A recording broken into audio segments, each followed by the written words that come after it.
ناظرین کرام، آج کی ویڈیو کا ٹاپک انجیکشن کے متعلق ہے کہ آیا روزے کی حالت میں انجیکشن لگوانا یہ ٹھیک ہے یا نہیں، انجیکشن کی وجہ سے انسان کا روزہ فاسد ہوتا ہے یا نہیں۔ آج کی ویڈیو میں اسی مسئلے کی تفصیل بیان کی جائے گی۔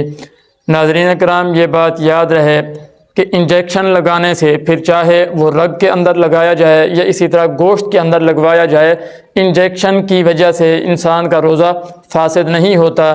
کیوں؟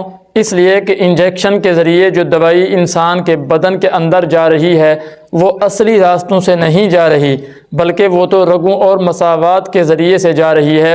اور روزے کے فاسد ہونے کے لیے، روزے کے فساد کے لیے، روزے کے ختم ہونے کے لیے یہ ضروری ہے کہ بدن کے اندر جو چیز جا رہی ہے وہ اصلی راستوں سے جا رہی ہو۔ یعنی جس طرح میں نے آپ کو کل بتایا تھا، منہ، ناک اور اسی طرح کان وغیرہ، اصلی راستوں سے کوئی چیز اندر جائے اور وہ انسان کے دماغ اور اس کے معدے تک پہنچے۔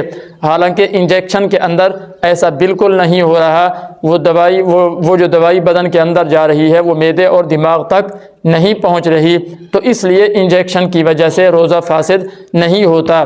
اور یہی حکم ڈرپ کا ہے، یعنی اگر روزے کی حالت میں کوئی آدمی ڈرپ وغیرہ لگواتا ہے تو اس سے بھی اس کا روزہ فاسد نہیں ہوگا۔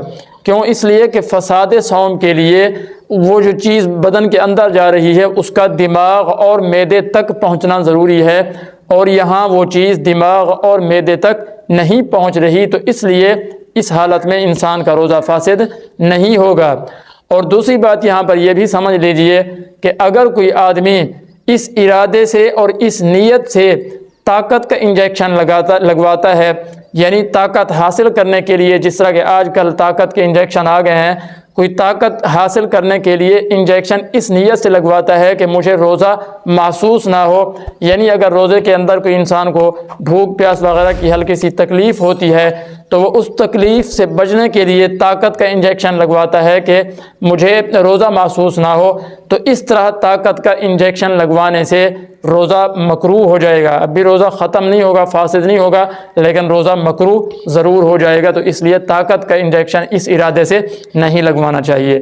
اللہ رب العزت عمل کرنے کی توفیق عطا فرمائے۔